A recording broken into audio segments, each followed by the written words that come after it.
Well, good morning, everybody. Today is July 5th, 2025, and I am coming to you from Cornerstone Church, and this is the very first day of the Bridge Artistic Network Artist Circle at Cornerstone Church. It is beginning today, and so we will have our gathering of artists, and let us begin. I worked for a long time at Shakespeare & Company, and we did a process called check-in. And check-in is saying whatever you need to say in order to be fully present in the room. So whatever it is that you brought in with you, in check-in, you get to speak it out as you feel comfortable and confident. There are some people who check in and say, happy to be here, ready to work.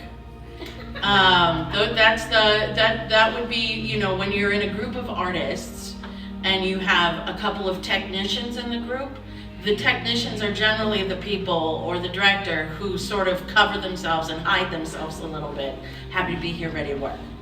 The artists are the ones who generally bear their souls a little bit more freely. But it is whatever it is for you. Now check-in, there are a few rules with check-in. Check-ins are a monologue, they're not a dialogue.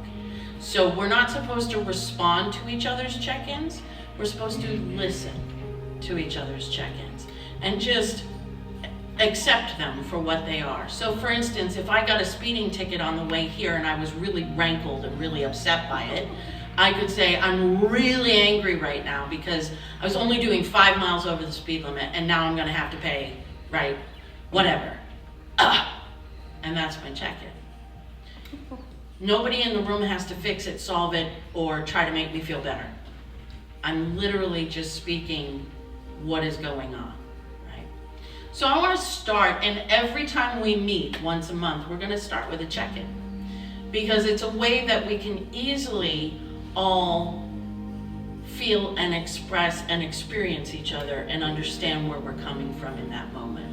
Thank you everybody for engaging in check-in. We are going to, every time we meet, we will do a check-in. And that just helps us, for everyone who's here, not just me, to really get an understanding of where we are as a human being. If we're exhausted, if we're tired, we might be a little frustrated, we might be super happy. We can experience that together and hold it for each other for a little while we're here, and I think that's glorious, right? All right, now you might have noticed, or maybe not, but on the table back there is a massive piece of art. That is called the Map of the Emotions. And it is something that my team in the Netherlands and I created about 2 years ago, and I take to all of my summer camps with me. And I'm taking it down to Tampa next week to do one of these circles down there with the artists down there. It has a bunch of different locations on this map. The mountains of anxiety, the forest of exhaustion, the town of anticipation. There's a bunch of places that are emotional states of being that are on this map of the emotions, okay? And what I want every one of us to do is take a push pin. I'm gonna get off this chair now. I did it! You'll take a push pin and you will go find yourself on the map.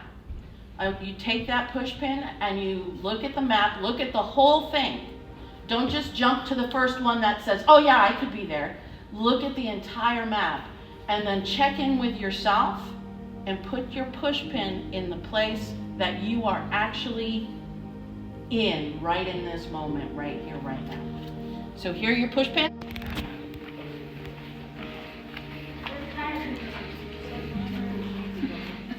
Well, Like little wiggle heads.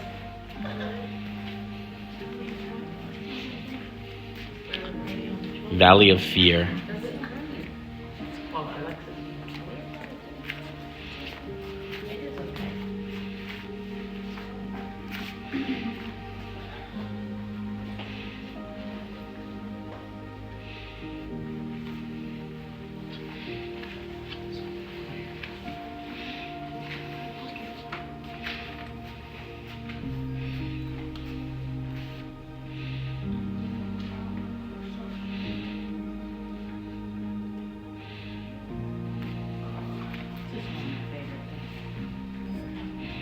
as a masterpiece? Go ahead.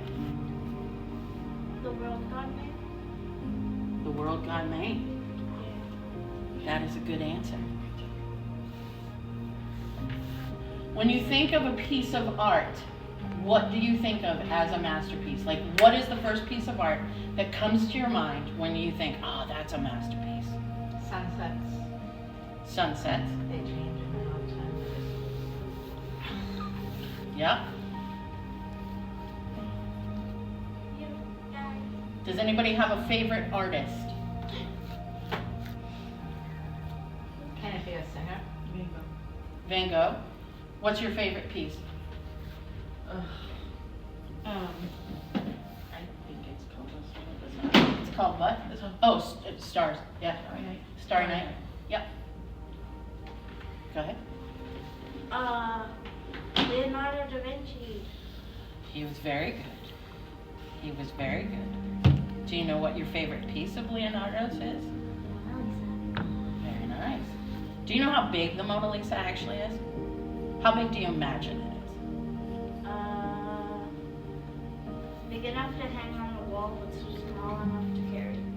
Okay, so what's that? Like, the Mona Lisa is actually this big. Bro. Really? It's that big. It has a magnificent space in the Louvre. It takes up a whole wall. That's all that wall has is the Mona Lisa, and it is literally a 12 by 12. Oh. Isn't that amazing? And that is a masterpiece. I would consider that a masterpiece. Does a masterpiece of art, does a piece of art have to be well aged? Does it have to be old to be considered a masterpiece? No. Okay. Talk amongst yourselves, why not? Webster's Dictionary, a masterpiece is a work of outstanding artistry, skill, or workmanship. Historically, it's a piece of work by a craftsman accepted for membership of a guild, right? Back in the day, there were guilds of artists. So they would all, like, there was a huge amount of artists that went down to France to train together, and they formed guilds. And they would work on chapels, and they would work with master craftsmen to up their skills. And so that's how a masterpiece became a masterpiece, was because it was done by someone who was considered a master of their skill, right? So that's the definition of what a masterpiece is. It's a piece done by a master craftsman, right? What we've discussed here, and what we've discovered or uncovered perhaps, is that art is subjective, right? So a masterpiece to me, I can see a Picasso and say, that man had great skill. I'm not particularly interested in Picasso. But you show me a Van Gogh, and I love it, right? Or Monet, love it. Rembrandt, love it. All very different artists for different reasons. Escher, love him, right?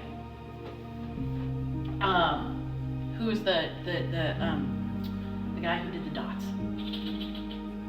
Sunday in the Park. Anyway, that guy. Love it. You walk up to that painting, if you literally get inches from that painting, all you see is dots. You walk 5 feet away from it, you see an entire pastoral scene of people walking in a park on Sunday at the turn of the century. It's amazing to me what artists can actually do, right? And how each artist works differently in their craft. Everyone that I just spoke of is either a painter or a master craftsman in the work of painting and or drawing, right? But not everybody loves Escher. So a masterpiece isn't about being loved by everybody or even by a culture. Some people will hate it. Some people will despise it. That doesn't change the level of mastery that created it, right? And I think that that's a wonderful thing. Now, what if I told you that everyone in this room was a masterpiece? Each and every one of us are a masterpiece. That we were created by a master craftsman. What does that look like to you?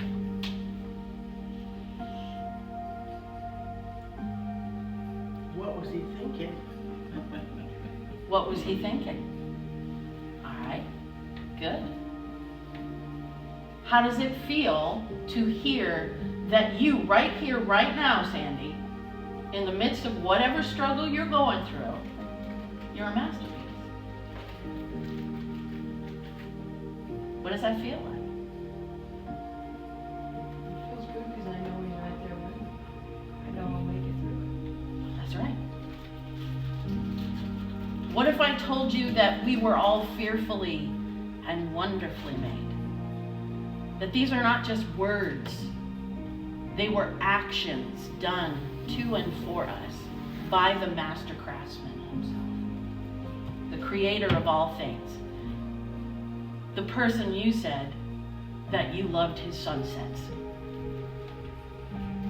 He created that master craftsman. Like, sometimes we don't appreciate work of art as a masterpiece, even though it was done by someone considered a master. We don't like it.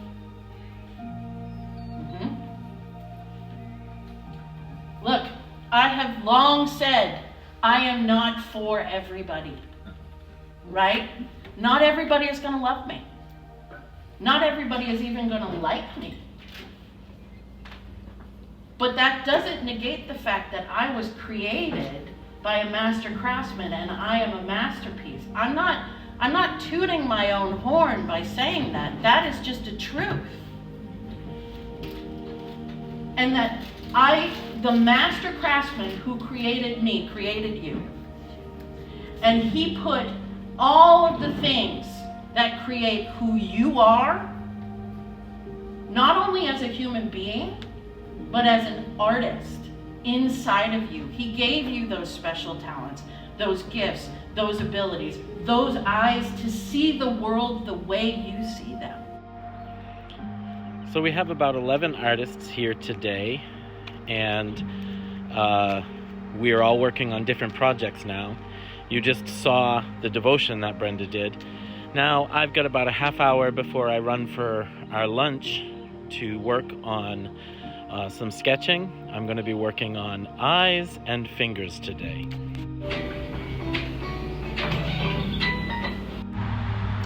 Well, as you can see, I got several eyes done, and now I'm on my way to get lunch for everybody. My sister has planned a special luncheon for all the artists. Well, we just finished our lunch, and we're going to be wrapping up for the day. I finished working on my eye project. I still have to work on fingers and hands, and so I'm going to begin sketching those next. And it's been a great day here at Cornerstone doing the Toy Town Artists Circle. So I hope that some of you will join us next month. It's going to be the first Saturday of every month.